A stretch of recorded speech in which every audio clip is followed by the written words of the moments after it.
Greetings, Cesar, and welcome to Rumbo Minero. Good to see you, Jorge. My name is Jorge Leon, and along with Cesar Campos, we are going to develop this Christmas mining journey. Happy holidays to everyone, especially Cesar. Best wishes for a Merry Christmas. The same to you, Jorge. Well, we are going to have a program. I believe this is also a good moment for us to get distracted and have the opportunity to unwind a little while enjoying these captivating mining programs that resonate with all Peruvians, as the significance of the mining industry is now acknowledged by the entire Peruvian population. And we are going to talk about balance and economic perspectives, obviously 2026. And how the entire electoral topic can be, for instance, caught in the grip of illegal mining, Cesar was economically enveloped in a powerful and overwhelming manner. That is correct. During a phase in which, as we have talked about many times, Jorge, the mining development is at its peak and will be in the year 2026. I am referring, of course, to formal mining development. To further explore these perspectives, we welcome Carlos Gálvez Pinillos as our guest, who has been president and is currently a director of the National Society of Mining, Energy and Petroleum. That's right. We will also be with Carlos Adrianzén, whom we all know, economist and dean of the faculty, from UPC Economics. Therefore, we possess a diverse and captivating schedule to scrutinize, clearly showcasing a range of topics for analysis. Always with the nuances of Iván Arenas and his opinion on the social issue of mining. Carlos José Gonzáles, our international editor based in New York, contributes valuable input to our team. We will offer a diverse program for everyone's enjoyment. In an industrialized world, safety is the most important thing. At Manrique Industries, a Peruvian national company, we know that safety starts from the ground up. Every single procedure carried out in this place poses a significant risk. Therefore, Manrique Industries ensures that our safety footwear, constructed using the latest technology and highest quality materials, complies with strict international safety regulations to provide the utmost protection. Each pair is designed to withstand the rigors of the industrial environment. We are now in our studios with Carlos Adrianzén, economist and dean of the Faculty of Economics at UPC. Carlos, how are you? Pleased to meet you. Merry Christmas. Wishing you joyful holidays and a Merry Christmas. There have been recent reports from international organizations discussing moderate growth projections for Peru. Carlos, could you provide us with some insights on this matter? But they also emphasize the need for structural reforms. Hey, well, what? I honestly see, I'm not an economist like you, but I see a lot of disorder. We find ourselves in a highly disordered nation. As a result, such developments occasionally occur. They give us a figure and we all jump for joy. But you, as an economic specialist, tell us what you think about all this. I have an easy method to describe the current situation we are experiencing. And that's due to a Leon movie. The good, the bad, and the ugly. This year, if one looks at figures up to September and makes a fairly adjusted projection for the rest of the year, it's very likely that we'll close the year with 4%, or very close to 4%. Which is a considerable distance compared to the minimum of 15 that we would have had if Castillo was still governing the country under his constitution at that moment. That should be taken as a relief because it changes the long-term trend, but not everything is happiness. Besides the good, there is the bad. The bad thing is that investment grows very little. It grows slightly. This is an extractive country. It takes what it can, commerce grows, but investment does not grow as it used to.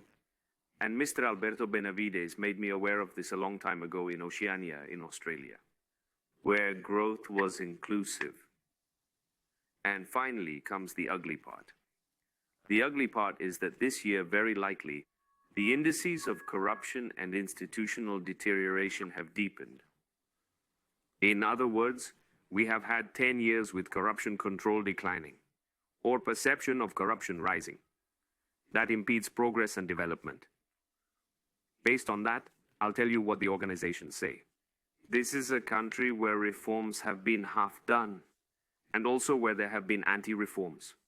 Anti-reforms that have caused, for example, that in the last 10 years, Cesar, corruption to rise, law enforcement to fall, government effectiveness to decline, tolerance for violence, the lack of respect for public order to increase.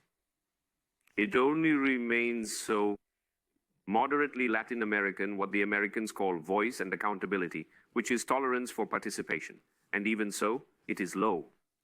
So, What the World Bank is saying is, hey Cholo, the truth is that your indicators are African, institutionally speaking. And never, never, quoting Mr. Alberto again, does the growth of a country depend on its natural resources, but on its rules, on its institutions. And what we have sick today in Peru is a stamp of disorder and filth, corruption, and non-compliance. And yet, despite that, dear Carlos, and due to the resilience that mining has, I imagine myself sitting, right, in one of the big multinational corporations that it has, because in Peru, mining is played by the big companies in the world, and that must be accepted in a corporate boardroom where decisions are made on investing in Peru, without a doubt. Despite the scenario presented this year, the year 2025 that ends, the growth of investments has been greatly influenced by projects totaling over $5 billion, all of which have received approval from the Ministry of Energy, contributing to sustained expansion. And mines, is it just resilience or the medium or long-term goal that explains it? Or do you have another explanation? No, Machiavelli was right. Fortune returns. And the fortune of Peru in that year is the region. Frightening. Boric in Chile has done a lot of damage. Venezuela, Colombia, Mexico, forgive me, it causes a certain nausea, economically speaking. Peru's charm has increased with the presence of Mrs. Dina and now with Mr. Jerry. You are absolutely correct. When you lose 100 grams, you feel very good, but you are still chubby. 5,000 for Peru is chicken feed. This is a country that should be growing, not 4, but at least double and in a sustained manner. But no one tells you that, because there's no basis for that. Because we haven't cleaned the house, we haven't organized the house. Mining is one of the factors contributing to our total of 4 this year. So, and the metallic. And why? Why do we have 4? Because fishing is a statistical error. Why? Because of the resilience you talk about. In that line, Venezuela is one of the countries with a lot of mineral resources. They do have resources. Not only minerals, but also the things that are already familiar to us. Oil, right? However, minerals will also benefit when Venezuela finally gets its act together. And for things to be fixed, as you rightly say, is one of the concerns that I have, right? Because, of course, also, unfortunately, everything happening in Venezuela is terrible, and I hope it ends soon. But on the economic attraction side, Bolivia also no longer has a president, let's say, right? Well, the truth is that while the neighborhood, as you say, is scary, right? The neighborhood is scary. This, when it stops scaring us, I wonder if we'll still be as pretty, no? Let's see. First, it's good to talk about the Venezuelan case. Venezuela was the only Latin American country in history, since there have been figures, to reach the development threshold in the 1960s with Leone. It was never because of the oil. Today, they have the same amount of oil as they had before. But they had rules. It was a much more predictable country than other countries, and it overtook us all. It was more than Spain. Then they began to walk with the Cuban recipe to where they have slowly arrived. 70% of non-American GDP per person is now 7%. Raising this won't be easy, but it must be acknowledged that it is a country with great reserves that doesn't have any formal organizations. If the next person tidies up, investments in Latin America are directed towards specific destinations. For instance, Milei in Argentina is attractive. Look at Argentina, how a hiccup of extreme left-wing ideology leading its proponents straight to damnation. However, in only a couple of years, it will begin its recovery, and the size of its economy surpasses that of Peru's. Argentina is much larger than Peru, more abundant in natural and human resources, considerably wealthier. But they had the justicialists. In the last 5 years, Argentina grows, in per capita terms, almost 1. Considering 2024, and Peru, Peru 1, Argentina grows less, 1. So Milei doesn't have it easy. For Argentina to recover, it will take a 5-year period, a decade, because the institutional damage to Argentina, that is, you take the governance figures, corruption, law compliance, you put Peru, and here you put Switzerland, Singapore, you put Argentina, you put Uganda, you put all the Africans. We haven't realized that we have become institutionally impoverished. The recipe that Velasco established here, sealed. It's the Cuban recipe at its core. Yes, I, who have time to review that, see the maximum Cuban plan and its phases, and I remember the first and second phases when I was a student. So I continue studying that, and here the country has suffered enormous institutional damage that scares away investment, but makes us poor. We took a step back in the 90s, but we have 10 years of anti-reforms.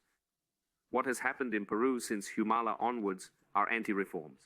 Mining is abandoned, schools are abandoned, the country is abandoned, corruption increases, and they want to increase public spending. That's why we have 39 or 35 candidates. Uninterested in wanting to change Peru, and they don't know that there is no chance, that none of them do it well, but rather clean and tidy. Those are your words. Now, Carlos, to finish up, what do you think should be the approach regarding mining? What do you think the immediate steps should be in the new president's honeymoon period, right? Because there are decisions that are going to be difficult, but as you rightly say, order must be established. And we have to take them, and the best moment always, politically speaking, is the honeymoon. So what do you think should be those, let's say, 3 or 2 suddenly seem to you important points that the president of the new president of the Republic should take immediately in mining? The mining entrepreneurs have shown us that they have produced by extraordinary companies. The problem is not on the side of the management of the business owners. The problem with mining today, which is the one that brings the bread, the sector that brings the bread, let's put it that way. And moreover, it is emblematic for other investments. First and foremost, we need to bring order, public order. Secondly, it cannot be that at a miners' conference, a deputy minister of energy and mines, when I was a panelist, he told me I decide the opener and closer. Listen, buddy, what do you ask in return? No. The bureaucracy needs to be cleaned up. There must be technicians who enable the projects. We proudly showcase investments worth tens of thousands of dollars from individuals interested in Peru, but unfortunately, we end up driving them away. It is crucial for the new president to maintain public order for all economic activities, especially in the case of mining. We cannot overlook the importance of stability in this sector. Reduce the use of discretion, establish clearer rules, and enforce strict compliance with reasonable regulations. Because for someone to say, I have the ability to create a mining location, not even close, that is, it's called regulatory abuse, and that scares away investment, impoverishes. There is nothing more associated with the reduction of poverty incidence in Peru than the rate of foreign direct investment inflows. And that is what the left knows how to hinder. They know what they have to do. All right, thank you very much then to Carlos Adrianzén. Thank you so much for being here and for being able to enlighten us a little on the topics. And looking forward to meeting you again, wishing you a wonderful holiday ahead. Thank you very much. I'm delighted to spend this Christmas with you all. Thank you, Carlos. Back following the short interruption. As we step into our America mining sector, we are greeted by José Gonzáles, who serves as the international editor for our Rumbo Minero magazine. Greetings to José as we connect directly to the bustling streets of Wall Street in New York. How are you doing today? I hope all is well with you. Good, Jorge. It's always a pleasure to be with you all. José, 2025. Well, it turned out to be a positive year, as we all know, for global mining, these record prices that we thought would never occur, the worldwide record prices, but they certainly did happen. The minerals, I mean. Contrary to what everyone expected at the very start of the year, it's over. But for you, what have been the most relevant milestones in global and Peruvian mining? It has been an exceptional year, according to SAC Investment Research, thanks to a dramatic rebound in commodities. Gold has reached a new high as investors seek refuge in traditional safe havens and modes of economic interest. This surge underscores the metal's status as a secure investment option during uncertain times, geopolitical and tariff-related. And the prices of copper and silver, the latter surprising the markets. They also achieved record-breaking levels thanks to an increasing demand coupled with a crisis of the offer. However, this enhancement in the quotations for raw materials is significantly improving the cash flows of corporations that should have a very good year next year. There is a peculiar interest in Newmont, Agnico and Hecla Mining because the profits by 2026 should be greater. As Jorge was asking, it was an exceptional year. Let's review what we have been covering throughout the year in mining course. The unprecedented surge in gold is directly connected to the conversations we've had, including those at MinPro, regarding the geopolitical shift within the mining industry. The aggressive tariff policy of the Trump administration has sparked discussions due to its significant impact on inflation trends, placing it at the forefront of current economic debates. The dollar's exchange rate and interest rates, investors' anxiety, and global central banks' diversification efforts are significant factors in the market, which have led to the ounce of gold exceeding $4,000 this year and continuing its ascent. And there are prospects that it will keep rising next year despite movements sideways.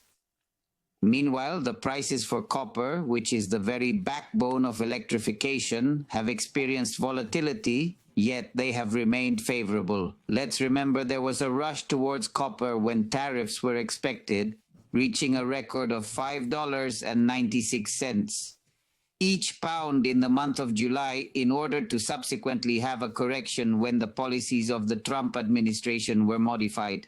Despite the current low prices, there is a possibility that prices could climb back to around $6 next year. This is due to President Trump's administration announcing that they will be conducting a review.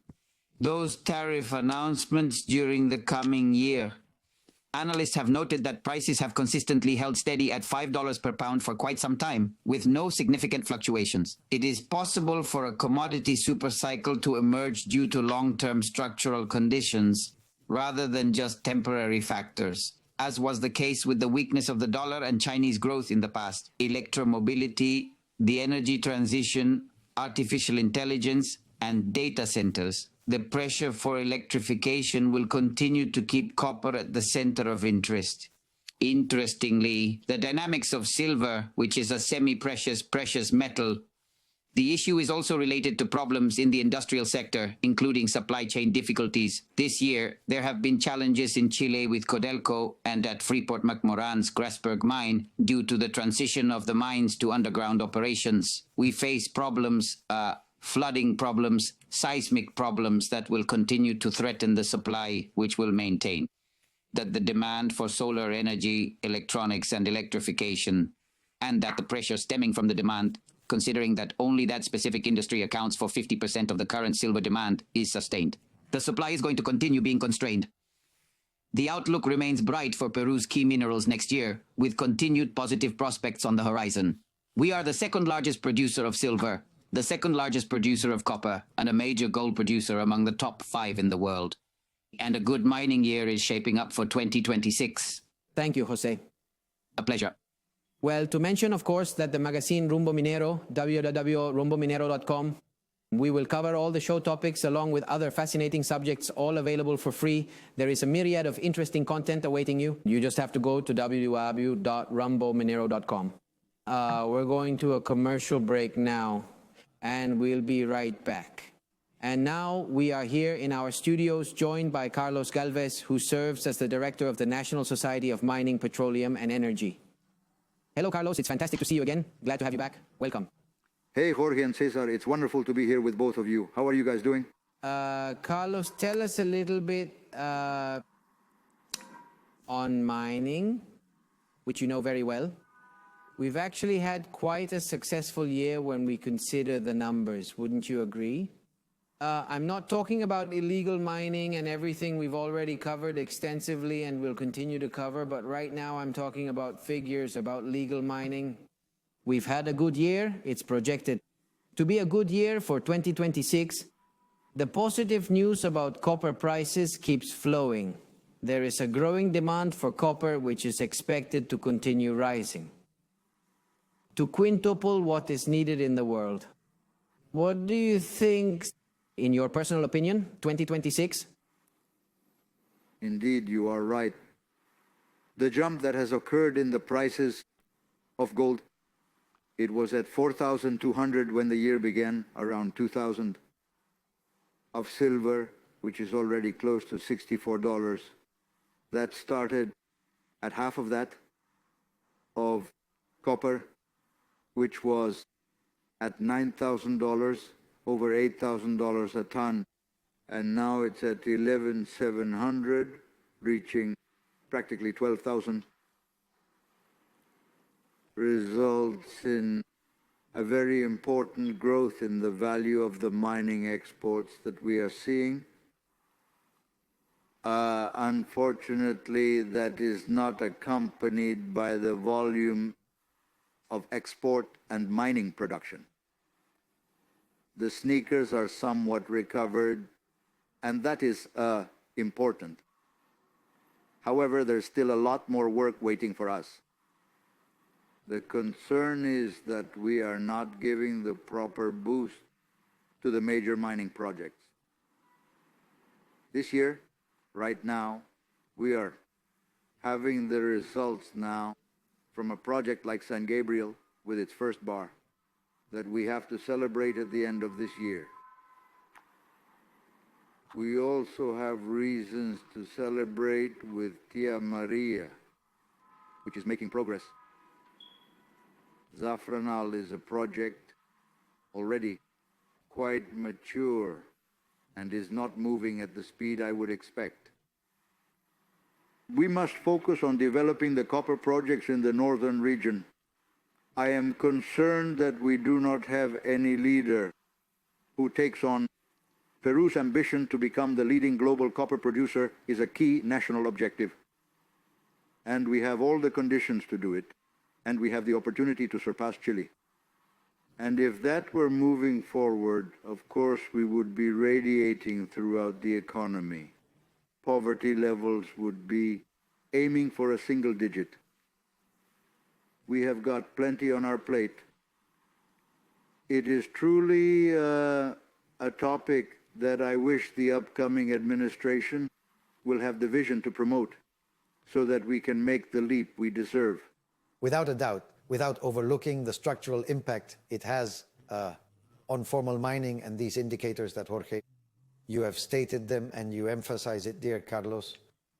The issue of illegal informal mining, that hasn't been resolved, and that gets more complicated every day, right? Because it's not just about what we initially focused on in Pataz, La Popó, in Poderosa. In some high Andean areas now, the absolute and criminal illegal mining displacement to Madre de Dios, of course, are towards Puerto Inca. In Huánuco, all of that truly reveals that the phenomenon has become more complex. What should a new government focus on? And mainly those candidates who are now aspiring to the seats, because we already know that illegal mining will finance some of them. Take a look, Cesar. It was a sure thing. When last year Congress extended the REINFO for 6 months and leaving the executive the possibility of extending it for 6 more months, what it was doing was putting in the spotlight the possibility that the REINFO would be suspended in the middle of the electoral campaign, which was impossible because none of the congressmen seeking re-election are there despite everything. Who would stop the REINFO? Having said that, and with the progress that has been made for the extension of the REINFO by 1 year, what they would have to do, if they are truly politicians with a statesman's mindset, is remove the application from the final transitory article of the Criminal Procedure Code that leaves unpunished illegal mining for the crimes of a criminal nature. In reality, that is the reason why No one in small-scale mining wants there to be a MAPE law. Everyone wants the reinfo to be extended, not for the reinfo itself, but for what it means to be immune from any criminal offense. And that is what we should correct immediately. Now, Carlos, you were the president of the National Society of Mining, Petroleum and Energy. Well, I think that when Ollanta Humala-Tasso held the presidency... That's right. My personal perception is that back then and further back, the perception Peruvians had of mining wasn't very good. We always had problems with the issue. Heading to the market soon, should you choose to accompany me.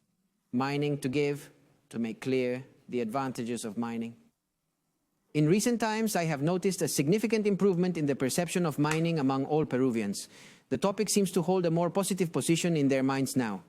Of course, it has also improved because many people want to engage in mining, some illegally, others artisanally, so everyone is kind of more involved. What is your perception about mining as a product, delving a little into marketing strategies, isn't that right? Mining as a product ever since you served under the administration of Ollanta Humala-Tasso while you were the president of the society to what it is now? Look, my answer is going to be very cynical. Okay, well, what's happening? Also, there is, with the immense tax revenue from mining activity, which ends up in the hands of the regions, the provincial and district municipalities. And since there is no control over them, corruption involves the theft of money and inflicting harm. Do you think there is anyone in the regions who wants to stop that flow of funds to your hands? I mean, it's not so much about mining, but the money they are. It's not love for the pig, but for the pork crackling. When you have 120 billion souls in abandoned projects, that is, money has been invested partly, and from there they stopped, they received money, and they halted the construction, and they have been paralyzed for more than a year and a half. What does that mean? It's absolute corruption. There's no one who aims to halt the current of money flowing. We have 30 seconds left. What counsel would you offer the incoming President of the Republic concerning the immediate decisions that must be made regarding the mining sector? I think what needs to be done is to ensure that the laws are enforced. I believe they need to quickly promote the MAPE law. And I think they need to make sure that the state, in some way, provide these technical aids to these small miners who require to work. I also believe, that I don't want to forget, the state is required to actively support and facilitate the search and exploration efforts in this area. We currently have a total of 56 million hectares at our disposal, and they are not being worked on because all of these little miners or artisanal miners who are trying to enter granted concessions and are not reviewing those 56 million hectares. Carlos Gálvez, Director of the National Society of Mining, Petroleum and Energy, and past President. Thanks for being here, Carlos. Delighted. Okay, we're going to a break. We're going to the segment with Iván Arenas, Mining and Society. This year is starting to come to a close, and a very intense one awaits us, where there will evidently be elections not only to choose the President of the Republic, Congress, and the Senate, but also for governors and mayors in charge of overseeing districts and provinces. What will the main topics of next year's big debate revolve around? It is highly likely that they will revolve around mining, but not only, primarily due to the prevalence of unauthorized and informal mining activities, as well as the illicit mining operations, in such a way that next year will be a year where illegal mining will be an important argument in the elections and in the proposals of potential candidates and parties. What do we do about that? From this column and from a mining perspective, we have always said that we must sign an agreement. between all political parties in order to prevent illegal mining from disguising itself within the elections. That's one issue. The other important issue is how we find a solution to formalize the more than 30,000 re-infos that exist at this moment. Confemin is putting forward an idea, and that proposal is called mining servitude, that is, velascato in mining. In response to that ideological proposal, we need to have a technical proposal. We will continue discussing this in the coming days. Thank you very much. Well, friends, in this final part, the conclusion of the program, I think it's quite important, right? Both guests, for example, well, Gálvez and Carlos Adrianzén, you know Carlos Gálvez and Carlos Adrianzén. Cesar, I believe I have seen a very strong nuance in the issue of enforcing the law for the next president. Enforcing the law would already help us a lot. Sometimes they are followed, it's true. Well, sometimes very creative laws continue to be made, and suddenly, no, it's that this was missing and that was missing, but what are they for? If ultimately regulations aren't enforced, the necessity of enforcing the law arises. Carlos Gálvez raised an intriguing point regarding the professionalization of small-scale mining, didn't he? We need to delve into that. The first bar of San Gabriel, definitely a resounding success. And, well, in conclusion, remember what Alberto Benavides de la Quintana mentioned? That economic expansion is connected to regulations and financial investments, isn't it? It's not only about the growth, this thing here, percent, right? I think, Jorge, we've had the pleasure of hosting two guests renowned for their straightforwardness. Both Carlos Adrianzén and Carlos Gálvez are known for their direct communication style, and quite enthusiastic in emphasizing each of their points. Something Carlos Gálvez mentioned caught my attention. The practice currently referred to as artisanal mining was once labeled as ancestral mining by certain individuals in an attempt to mask its true essence with a more respectable term. They were simply prospectors and explorers, which is a more accurate term for their task, but the euphemism sometimes aims to depict or try to illustrate an activity and turn it into a historical marker, like that ancestral mining thing that Iván Arenas, our commentator, criticizes so much. I think it's important to highlight it. What used to be prospectors and explorers, today the focus is on artisanal miners. Let's cheer for them and hope that a beneficial law is enacted to support their cause and connect them with resources to thrive in the technological training they so desperately need. Indeed, you are correct. Isn't it intriguing that we have information from José Gonzáles in New York regarding the need for copper? It certainly piques one's interest, wouldn't you agree? Previously, it was stated that for the year 2040, a 8% growth, now 30% more is required. From where are we going to obtain that? Peru and Cajamarca must start taking action and get moving to make progress in their development. And then rare earths. What you told us was extremely interesting. In 5 years, the issue of rare earths has increased by 67%. There are 17 elements, and one might ask, what do rare earths have to do with Peru? Well, they are related to the key magnets for example, for the wind energy topic, for medicine. Mining is essential for the operation of our everyday smartphones. It plays a crucial role in all aspects related to technology. So, well then, the idea behind Rumbo Minero is to inform you and hold debates on important topics. This year, 2026, will be a big challenge. And I believe we have the tools to finally convince the Peruvian population about the importance of mining. And in that way, as always, we wanted to reach everyone and for mining, for extreme poverty to disappear, which is what we all want. Cesar, thanks for always being reliable. Merry Christmas, Jorge, Happy Christmas to the family. We want to express our gratitude and would like to remind you to tune into our show on the same channel, PBO, as always, on the same day. So we await you to talk a little more about the importance of Peruvian mining for all Peruvians. Thank you very much.